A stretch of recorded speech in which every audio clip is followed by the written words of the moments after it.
એક ગામની 4 સ્ત્રીઓ ગામના કૂવે પાણી ભરવા જઈ રહી હતી. ત્યાં રસ્તામાં તેમના દીકરાઓની પ્રશંસા કરી રહી હતી.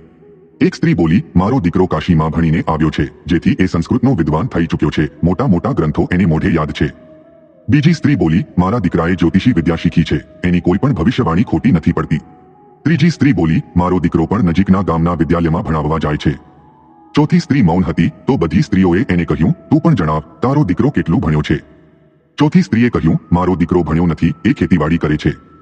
રસ્તામાં આગળ વધતા પ્રથમ સ્ત્રીનો દીકરો સામે મળ્યો, એ બધી સ્ત્રીઓને નમસ્તે કરી ચાલ્યો ગયો.